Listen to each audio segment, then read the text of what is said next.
बिस्मिल्लाहिर्रहमानिर्रहीम रब्बिश्रह ली सदरी वयस्सिर ली अमरी वहलुल उक़्दतम मिन लिसानी यफ़क़हू क़ौली। स्टार्ट कर रहे हैं भाई P4। ये आप लोगों के पास आज एक पहला लेक्चर है। ठीक है भाई, जैसे ही ये लेक्चर मिल जाए इसको एज सून एज पॉसिबल आप लोगों ने कवर कर लेना है। ये मैं आज तारीख है 2 जनवरी, सुबह के टाइम बैठ के मैं ये लेक्चर बना रहा हूँ। ठीक है भाई। P4 आज हम स्टार्ट कर रहे हैं। P3 का कोर्स आप लोगों को कंप्लीट हो चुका है। एग्जाम तक जो है वो मैक्सिमम ईयरली पास पेपर्स की प्रैक्टिस चलती रहेगी और फिर फुल फ्लैश हमारे पास स्केड्यूल जो है वो P4S1 का हो जाएगा।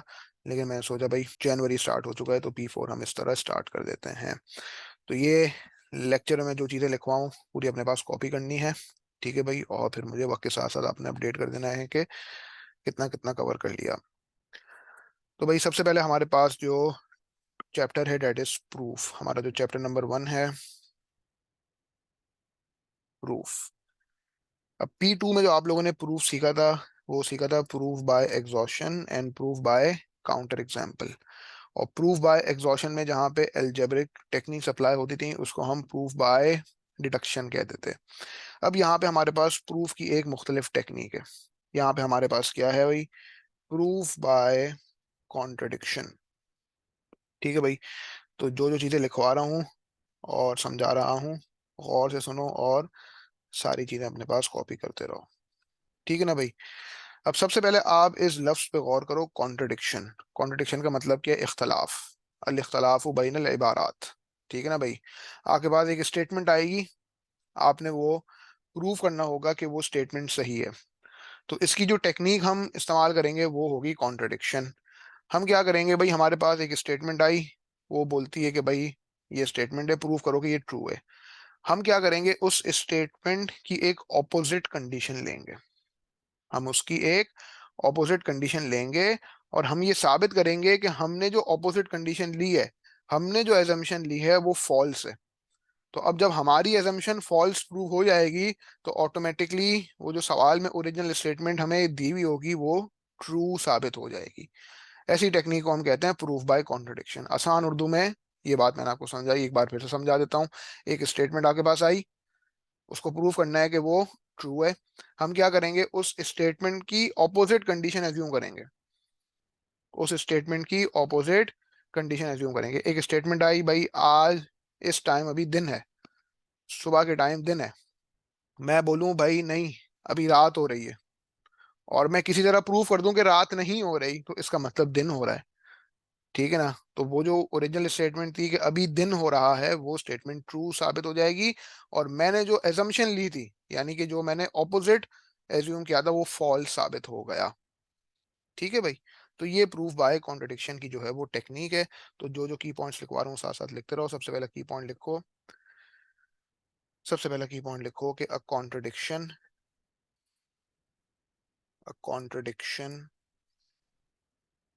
Is a disagreement. A contradiction is a disagreement between two statements. Between between two statements. ठीक है भाई, which means that both cannot be true. Which means that both cannot be true. ठीक है भाई, सबसे पहला की पॉइंट आपका ये हो गया। उसके बाद नेक्स्ट की पॉइंट लिखो कि अप्रूव बाय कॉन्ट्रडिक्शन approve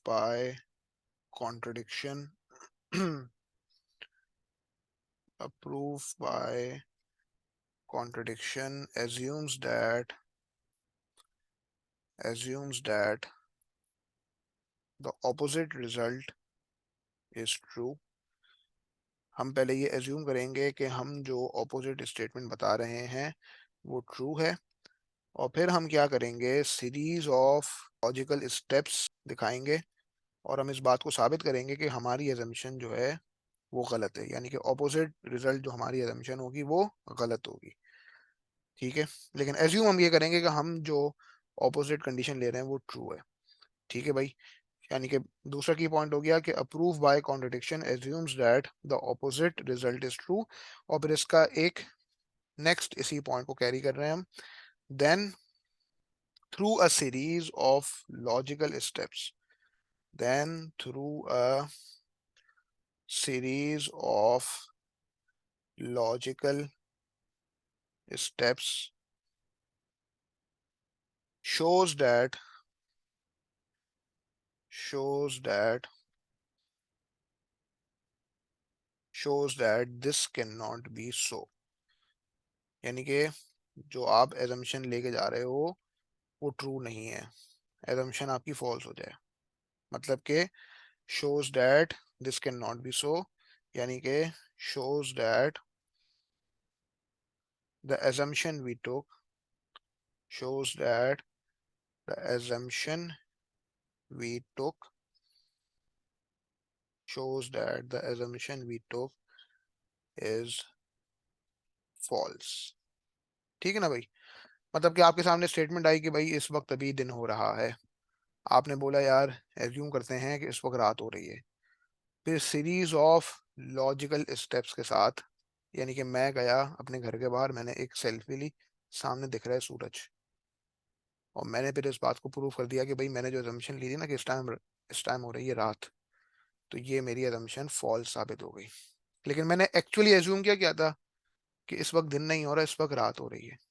यानी कि मैंने एज्यूम किया कि ऑपोजिट रिजल्ट, यानी कि रात होना जो है वो ट्रू है। लेकिन जब मैं कमरे के बाहर गया, जब मैं घर के बाहर गया, तो मैंने सूरज के सामने सेल्फी ली, सूरज के सामने सेल्फी ली और मैंने इस बात से साबित कर दिया भाई अभी दिन दिन हो रहा है, रात नहीं हो रही। तो मैंने एजम्पशन ली थी कि भाई मुझे ये प्रूव करना था, तो मुझे ये प्रूव करना था कि अभी दिन हो रहा है। मैंने क्या किया, मैंने एजम्पशन ली कि अभी रात हो रही है, एज्यूम किया कि रात होना ट्रू है। लेकिन मैंने लॉजिकल स्टेप के जरिए ये बात साबित कर दी कि भाई अभी रात नहीं हो रही, अभी दिन हो रहा है। तो जब मैंने ये साबित कर दिया कि रात नहीं है, दिन है, इसका मतलब जो ओरिजिनल स्टेटमेंट थी कि भाई अभी दिन हो रहा है, वो स्टेटमेंट ट्रू साबित हो गई। ठीक है भाई, तो कॉन्ट्रडिक्शन हो गया ना दिन और रात के बीच में। ठीक है, सो या तो दिन होगी या होगी रात। तो सबसे पहला की पॉइंट देखो कि a contradiction is a disagreement between two statements which means that both can not be true. इनमें से कोई एक चीज ही ट्रू हो सकती है, और वो ट्रू साबित हो गया कि दिन हो रहा है। ठीक है भाई। अच्छा, उसके बाद कुछ और पॉइंट्स लिखवा रहा हूँ। उसके बाद नेक्स्ट की पॉइंट लिखो कि this type of proof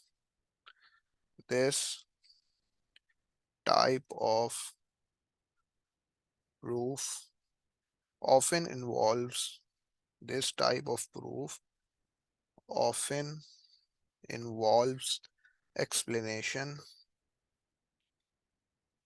explanation in words explanation in words alongside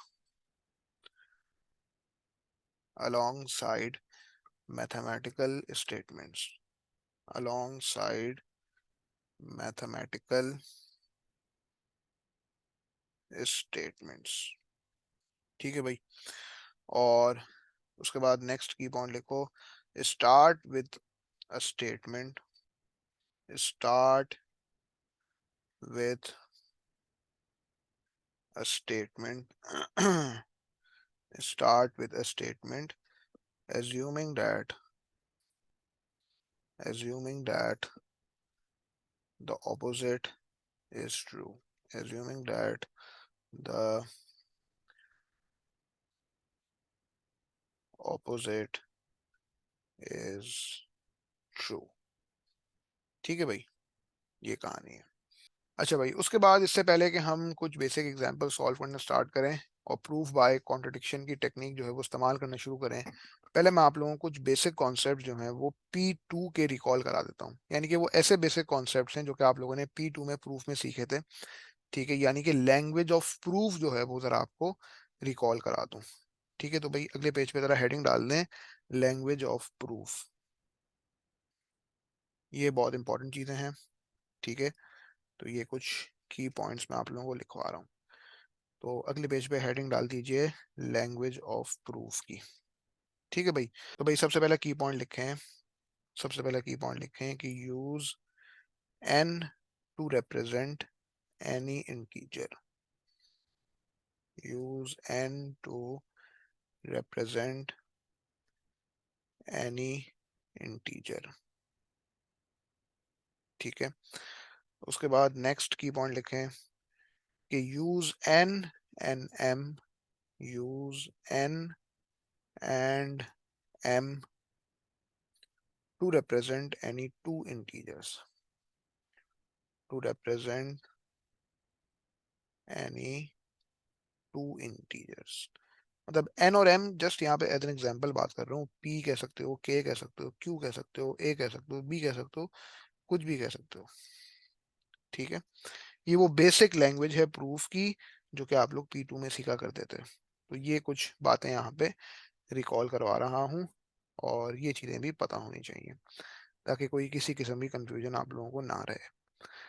फिर उसके बाद नेक्स्ट पॉइंट लिखो कि use n comma n+1 and n+2 to represent to represent to represent three consecutive integers। ठीक है। अच्छा, अब ये कोई हार्ड एंड फास्ट रूल नहीं है कि जिस तरह थ्री कंसेक्यूटिव इंटीजर्स रिप्रेजेंट करने के लिए जो मैंने आपको ये चीज़ बताई आप यही इस्तेमाल करो, ऐसा भी नहीं है भाई। मिसाल के तौर पे एक नंबर n है, तो उससे पहला वाला नंबर क्या हो जाएगा n-1, और n के बाद वाला हो जाएगा n+1। तो थ्री कंसेक्यूटिव इंटीजर्स को रिप्रेजेंट करने के लिए आप ये भी यूज कर सकते हो। ठीक है ना भाई। अब ये जस्ट मैंने एज एन एग्जांपल बात समझाई है कि n+1 एंड n+2 यूज कर लो, आप चाहो तो n-1 n और n+1 यूज कर लो। ठीक है भाई। फिर उसके बाद नेक्स्ट की पॉइंट लिखो कि इफ n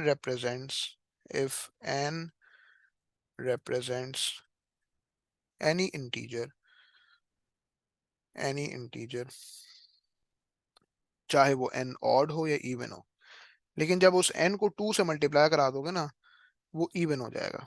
यानी कि पॉइंट हमारा क्या है कि if n represents any integer then 2n represents 2n represents any even integer, 2n represents any even integer। ठीक है भाई। 2n आपके पास इवन इंटीजर हो जाएगा। कोई भी नंबर चाहे ऑड हो कि इवन हो, उसको जब 2 से मल्टीप्लाई करा देते हैं तो वो इवन हो जाता है। तो इवन के बाद जो नेक्स्ट नंबर होता है यानी कि कंसेक्यूटिवली जो नेक्स्ट नंबर है वो आपका ऑड हो जाएगा, या फिर इवन से पहले जो एक नंबर होगा वो ऑड हो जाएगा। सो कहने का मतलब ये है कि हमारे पास इसी पॉइंट को अगर हम कंटिन्यू कर लें, इसी पॉइंट को कंटिन्यू कर लें कि 2n+1 और 2n-1 represents any odd integer, 2n+1 और 2n-1 represents any odd integer। ठीक है भाई। ऑड नंबर वो नंबर होता है जो कि इवन से जस्ट पहले हो या जस्ट बाद में हो, इवन से जस्ट पहले हो या फिर जस्ट बाद में हो। तो अब हम ये कह रहे हैं कि n चाहे ऑड हो कि इवन हो, जब वो 2 से मल्टीप्लाई हो जाएगा तो वो हर हाल में इवन ही रहेगा, या फिर वो किसी भी इवन नंबर से मल्टीप्लाई हो जाए, किसी भी जो है वो इवन नंबर से मल्टीप्लाई हो जाए तो वो हर हाल में इवन ही रहेगा। ठीक है ना भाई। तो कहने का मतलब ये है कि if n represents any integer so then 2n represents an even integer and 2n+1 or 2n-1 represents any odd integer, represents any odd integer। ठीक है भाई। ये सारी यहाँ पे कहानी हो गई। तो ये आपने कुछ की पॉइंट्स यहाँ पे लिखे। फिर कुछ और की पॉइंट लिखो। एक नेक्स्ट की पॉइंट लिखो। नेक्स्ट ये रखो कि it follows that it follows that 2n and 2n+2 represents 2n and 2n+2 represents any two consecutive even integers. Any two consecutive even integers. Any two consecutive even integers. ठीक है भाई. और इसी को कंटिन्यू कर रहे हैं कि alternatively alternatively 2n-1 and 2n+1 represent odd integer. वो ये ऊपर जो मैंने चीज लिखवाई है, लेकिन वो कंसेक्यूटिव है. वो कंसेक्यूटिव है. ठीक है ना भाई. वो कंसेक्यूटिव ऑड है. यानी कि देखो, कंसेक्यूटिव इवन का मतलब क्या हो गया. कंसेक्यूटिव इवन का मतलब कि एक इवन के बाद अगला इवन. 4 और 6 जो हैं वो कंसेक्यूटिव इवन इंटीजर्स हैं. सो alternatively 2n-1 and 2n+1 represent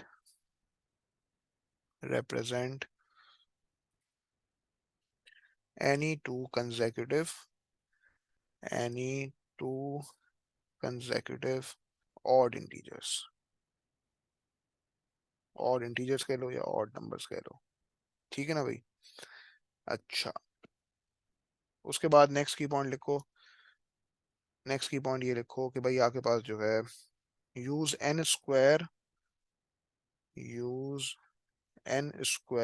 and m square to represent any two square numbers. To represent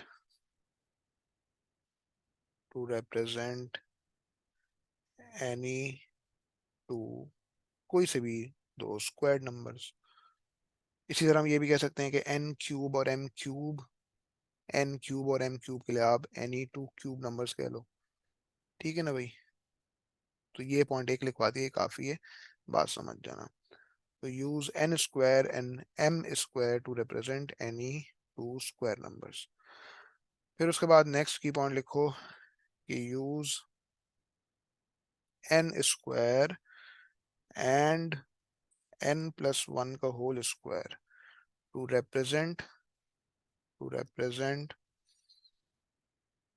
represent any two consecutive square numbers. Any two consecutive square numbers. पहले इतना copy कर लो. उसके बाद एक छोटा सा की पॉइंट और लिखो कि अगर आपसे कहा जाए कि मल्टीपल्स ऑफ n, तो आप क्या करें, n को जो है किसी कांस्टेंट नंबर के साथ मल्टीप्लाई करा दें. तो अगर आपको मल्टीपल्स ऑफ n दिखाने हो तो आप बोल दो भाई n को जो है लेट्स से k से मल्टीप्लाई करा देते हैं, किसी भी कांस्टेंट टर्म से मल्टीप्लाई करा दो. सो ये k n क्या हो गया, एक मल्टीपल ऑफ n हो गया. उसके बाद एक की पॉइंट और लिखो कि एनीथिंग स्क्वायर्ड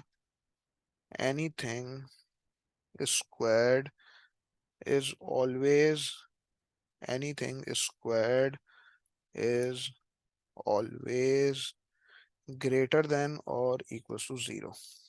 ठीक है भाई. अच्छा, उसके साथ एक एडिशनल नोट लिखो. इसको इस एडिशनल नोट को मैं लिख रहा हूँ विद ब्लू पेन. मतलब ये जो ये पॉइंट लिखा है ना, anything squared is always greater than और इक्वल टू 0, इसके साथ एक एडिशनल नोट है. और वो क्या है कि इट गारंटीज मल्टीप्लाइंग और डिवाइडिंग. गारंटीज मल्टीप्लाइंग और डिवाइडिंग. ठीक है. बाय अ पॉजिटिव नंबर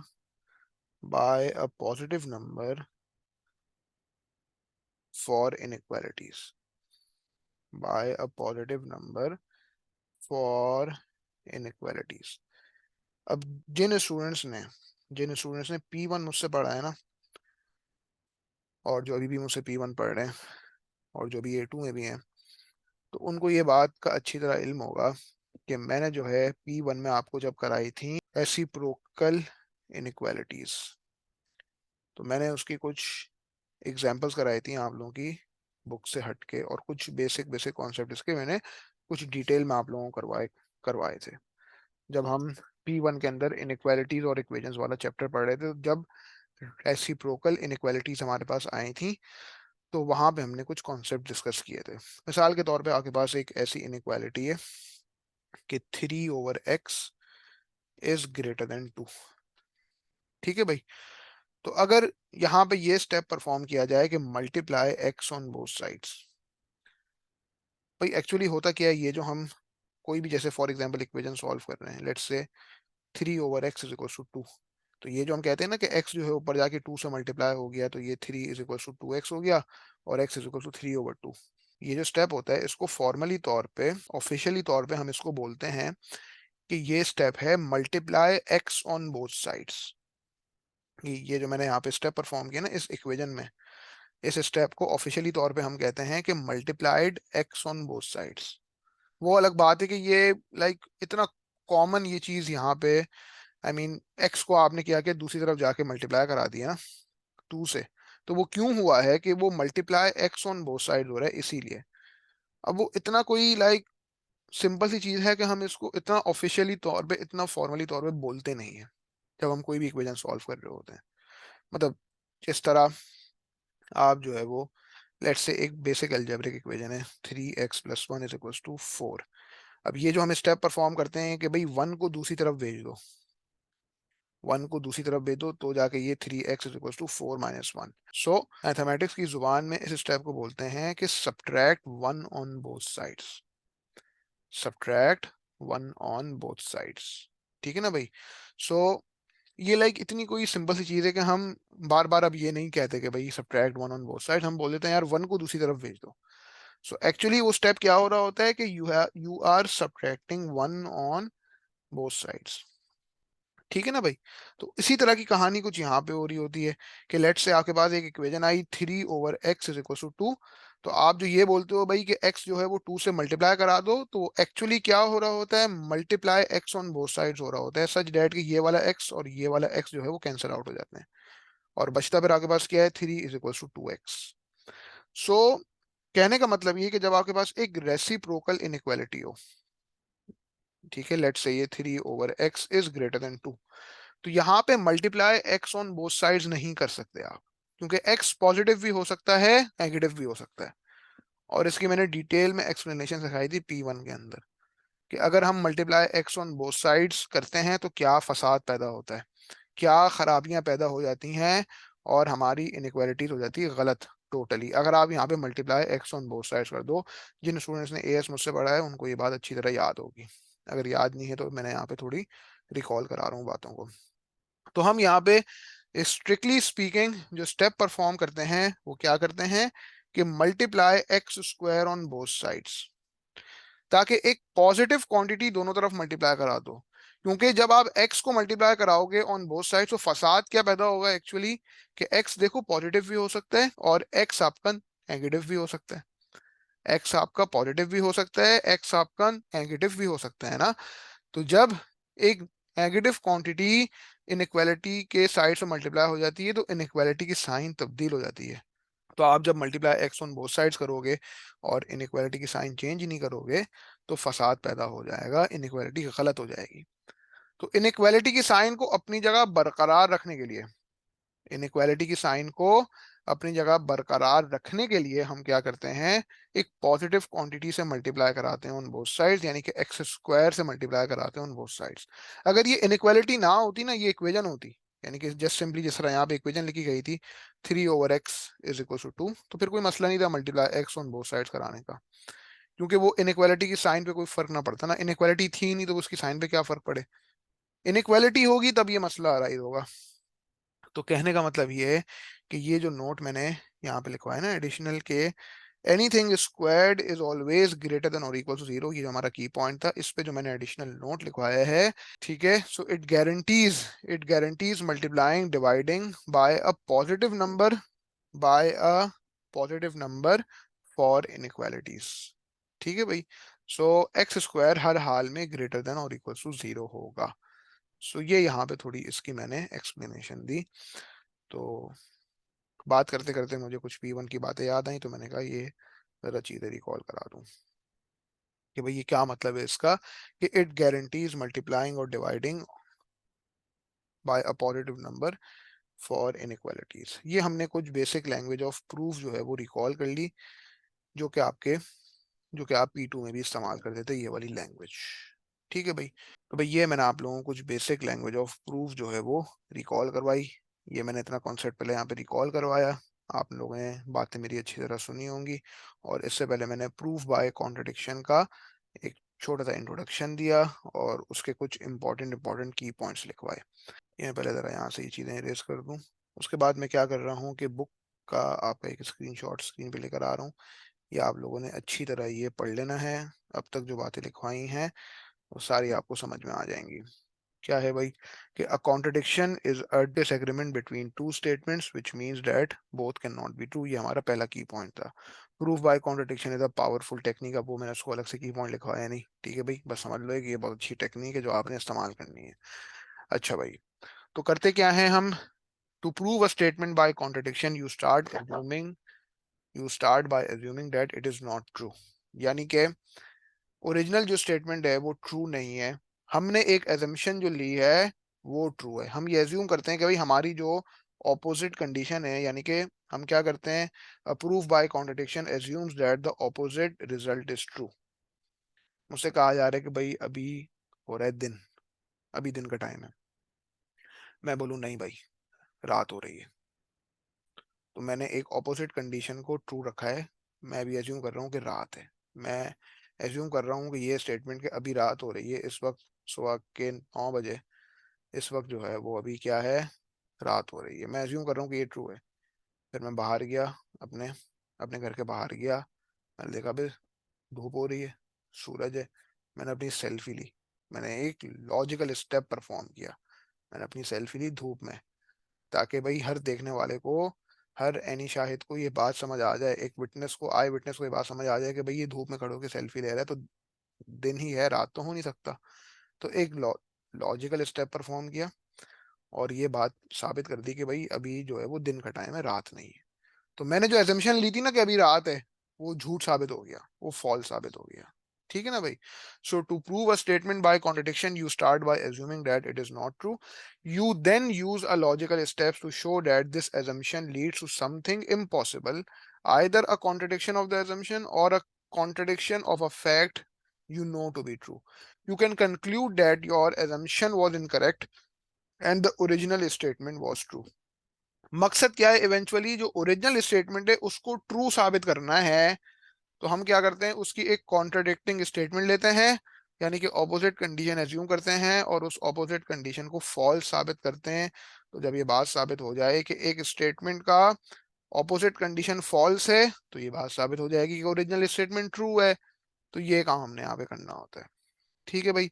एक चीज आप यहाँ पे अच्छी तरह पढ़ लो। A statement that asserts the falsehood of another statement is called the negation of that statement. आपसे कहा जाए कि अभी दिन है, आप बोलोगे रात है, तो ये क्या है, negation ऑफ दैट स्टेटमेंट है। ठीक है ना भाई। तो बस एक एग्जांपल अभी मैं करा रहा हूँ, एग्जांपल नंबर 1। तो अभी ये लेक्चर के लिए इतना काफी है, ये अच्छी तरह ये वाला लेक्चर कवर कर लेना जब मिल जाए। ठीक है, और फिर हम आगे फिर कंटिन्यू करेंगे। तो बुक की जो बेसिक एग्जांपल है, एक एग्जांपल नंबर 1 वो मैं करा देता हूँ। Prove by contradiction that there is no greatest odd integer. अच्छा, ये जो सवाल है ना, ये जनवरी 2021 में भी पूछा गया था। P4 का जो जनवरी 2021 का पेपर है ना, उसका मेरे ख्याल में क्वेश्चन नंबर 3 है, जहाँ तक मुझे याद है। इसकी मैंने अलग से वीडियो भी अपने चैनल पे बनाई हुई है, which is a public video. So ये जनवरी 2021 में भी ये सवाल पूछा गया था, जहाँ तक मुझे याद आ रहा है क्वेश्चन नंबर 3 ही है। ये हम एग्जाम्पल देख लेते हैं। Prove by contradiction that there is no greatest odd integer. कोई ग्रेटेस्ट ऑड इंटीजर नहीं है। हमें ये बात साबित करनी है कि कोई ग्रेटेस्ट ऑड इंटीजर नहीं है। बड़ी कुछ सिंपल सी बात है कि यार ग्रेटेस्ट इंटीजर तो कोई हो नहीं सकता। काउंटिंग कहीं खत्म तो नहीं होती ना यार, काउंटिंग तो इनफाइनाइट है, आपकी जिंदगियां तो खत्म हो जाएंगी लेकिन काउंटिंग कभी खत्म नहीं होगी ना। तो जब ये नहीं कह सकते कि कोई ग्रेटेस्ट इंटीजर नहीं है, तो ये भी तो नहीं कह सकते कि ग्रेटेस्ट ऑड इंटीजर नहीं है। लेकिन यहाँ पे आपको प्रूव बाय कॉन्ट्रडिक्शन की टेक्निक इस्तेमाल करनी है। तो आप क्या एज्यूम करें कि भाई there is a greatest odd integer. आप इस स्टेटमेंट की ऑपोजिट कंडीशन को एज्यूम करें। आप एज्यूम करें कि भाई इसकी एक ऑपोजिट कंडीशन जो है वो ट्रू है। मतलब आप एज्यूम करें कि ओरिजिनल स्टेटमेंट फॉल्स है, मतलब कुछ चीजें लिखवा रहा हूँ, एडिशनल स्टेप्स लिखवा रहा हूँ, वो साथ साथ लिखते रहो, क्योंकि सबसे पहली अव्वलीन सबसे अव्वल तरीन एग्जाम्पल मैं आप लोगों को करवा रहा हूँ, तो जितनी डिटेल में ये बातें यहाँ पे लिखवाऊँ उतना अच्छा है। तो सबसे पहला काम आप क्या कर रहे होंगे, assume that original statement, assume that original statement is false, assume that original statement is false, ठीक है भाई, and the assumption and the assumption which we are going to take, which we are going to take is true।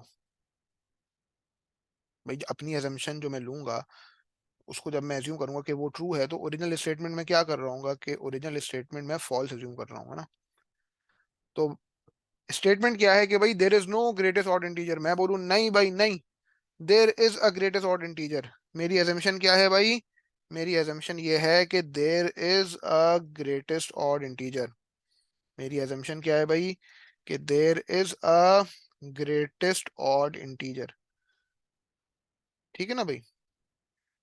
अब जाहिर सी बात है यार, अगर एक 8-10 साल के बच्चे को भी आप ये बोलो ना कि भाई के देर इज अ ग्रेटेस्ट नंबर, तो बोले कि अंकल क्या हो गया आपको, नंबर वो जो काउंटिंग है कभी खत्म तो नहीं होती, काउंटिंग तो चलती रहती है, ठीक है ना।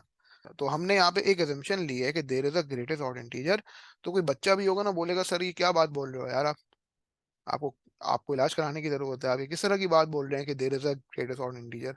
तो हम उसको कहेंगे बेटा हाँ हमें भी पता है कि कोई ग्रेटेस्ट ऑड इंटीजर नहीं होता, लेकिन हम यहाँ पे प्रूव बाय कॉन्ट्रडिक्शन के जरिए ये बात साबित करेंगे कि there is no greatest odd integer.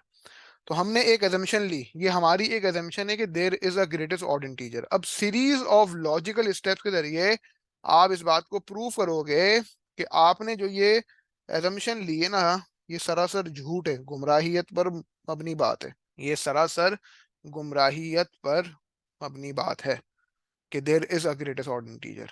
जब ये बात साबित हो जाएगी कि ये चीज जो मैंने लिखी है यहाँ पे assumption ये फॉल्स है, तो ऑटोमेटिकली ये बात साबित हो जाएगी कि ओरिजिनल स्टेटमेंट जो सवाल में दी हुई है वो ट्रू है।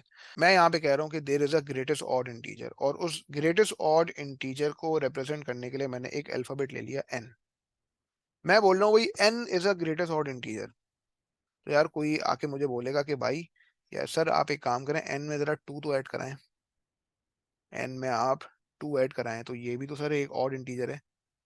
तो आप बोलोगे यार मैं तो कह रहा था कि n is the greatest odd integer, तुम ये जो आके कह रहे हो कि n plus two is also an odd integer, तो बात तो यार तुम्हारी सही है। लेट्स से एक नंबर है 71, 71 में टू ऐड करा दिया 73 हो गया, तो भाई 73 जो है वो 71 से ज्यादा है ना यार। तो एन प्लस टू को हम क्या बोलेंगे कि एन प्लस टू जो है वो एन से ज्यादा है। तो n जब हमने एज्यूम किया कि एक ग्रेटेस्ट ऑड इंटीजर है, सो n plus two is also an odd integer, n plus two is also an odd integer, ठीक है भाई। तो कहने का मतलब ये कि ऑड नंबर के अंदर जब कोई इवन नंबर ऐड होता है, ऑड के अंदर जब कोई इवन नंबर ऐड होता है तो वो ऑड ही रहता है, ठीक है। इसीलिए हमने क्या किया कि n जो ऑड इंटीजर था जिसको हमने एज्यूम किया था वो एक ग्रेटेस्ट ऑड इंटीजर है, उसके अंदर हमने एक इवन नंबर टू ऐड करा दिया ताकि वो ऑड रहे। तो n plus two is also an odd integer, ठीक है। सो हमें ये बात अच्छी तरह पता है कि यार n प्लस टू जो है वो हर हाल में ग्रेटर देन n है। अब अगर कोई आदमी आके आपको ये बोले कि यार n प्लस टू जो है वो n से ज्यादा नहीं होता, कोई आदमी आपको ये बोले भाई n प्लस टू जो है ना वो लेस देन n होता है, तो आप बोलोगे यार आपका ना लगता है आपकी अकल शायद चली गई है, n प्लस टू जो है वो क्या होता है हर हाल में ग्रेटर देन n होता है, ठीक है ना भाई। सो आप उसको यही कहोगे ना यार कि ये जो आप कह रहे हो कि n plus two is less than n, तो उसका मतलब आपने होश में नहीं हो भाई, आपने शायद आप जो है वो इंसेन हो, ठीक है ना भाई। सो n plus two is greater than n, जाहिर सी बात है n प्लस टू जो है वो हर हाल में ग्रेटर देन n है। तो हम कहेंगे so there exist an odd integer, so there exist an odd integer, an odd integer greater than n। हमने ये देख लिया कि यार कि n जब एक ऑड इंटीजर है तो n+2 भी तो ऑड इंटीजर है, और n+2 हर हाल में n से बड़ा है. So there exist an odd integer greater than n, greater than n. This contradicts the assumption. This contradicts. This contradicts the assumption. This contradicts the assumption that the greatest odd integer is n. हमने logical steps के जरिए ये बात साबित कर दी कि भाई हमने जो एजम्पशन ली थी वो सरासर झूठ है, क्योंकि हमने एजम्पशन ली थी कि n जो है वो ग्रेटेस्ट ऑड इंटीजर है. तो हमने देखा यार n+2 भी तो एक ऑड इंटीजर है, तो n तो ग्रेटेस्ट ना हुआ ना यार. n+2 भी ऑब्वियसली बात है ग्रेटेस्ट नहीं होगा, बिकॉज n+4 जो है फिर वो हर हाल में ग्रेटर देन n+2 हो रहा होगा. समझ लो ना बात, और आपकी जिंदगी तो खत्म हो जाएगी, लेकिन ये सीक्वेंस कभी खत्म नहीं होगा.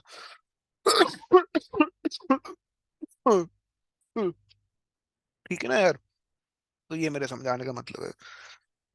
So this contradicts the assumption that the greatest odd integer contradicts the assumption that the odd integer greatest odd integer is n.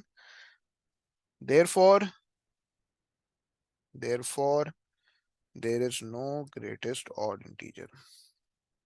Therefore there is no greatest odd integer. कोई ग्रेटेस्ट ऑड इंटीजर नहीं हो सकता भाई. कोई greatest even integer भी नहीं हो सकता है, कोई ग्रेटेस्ट ऑड इंटीजर भी नहीं हो सकता. नंबर्स की बात की जाए, काउंटिंग की बात की जाए, तो काउंटिंग की तो कोई हद नहीं है ना यार. तो आप कह ही नहीं सकते कि कोई सभी नंबर जो सबसे ग्रेटेस्ट नंबर है. समझ लो बात. तो ये एक सीरीज ऑफ लॉजिकल स्टेप्स है एक कंक्लूजन पे अराइज करने के लिए. ठीक है भाई. सो हमारे पास एक स्टेटमेंट आई थी कि proof by contradiction that there is no greatest odd integer. हमने क्या किया भाई, उसका ऑपोजिट, हमने उसका ऑपोजिट एज्यूम किया, और हमने बोला कि भाई there is a greatest odd integer. हमने बोला भाई हम जो एजम्पशन ले रहे हैं ना वो ठीक है, और आपकी जो ओरिजिनल एजम्पशन है ना वो गलत है. फिर हमने क्या किया, कुछ लॉजिकल स्टेप्स के जरिए अपनी बात को गलत साबित किया. जब हमने अपनी एजम्पशन गलत साबित की, इसका मतलब ओरिजिनल स्टेटमेंट को हमने सही साबित किया. ठीक है भाई. तो मैं समझता हूँ यार ये बातें अभी एक इंट्रोडक्टरी लेक्चर की हैसियत से काफ़ी है, मोर देन इनफ है. जो चीज़ें लिखवाई हैं अच्छी तरह कॉपी करना है इनको, ये एग्जाम्पल भी अच्छी तरह इसकी वर्किंग कॉपी करना, और जो बातें बताई हैं उनको भी गौर से आप लोगों ने सुन लिया होगा. बाकी इंशाल्लाह नेक्स्ट लेक्चर में जो है वो इसके और सवाल करेंगे. ठीक है भाई. अल्लाह हाफिज़.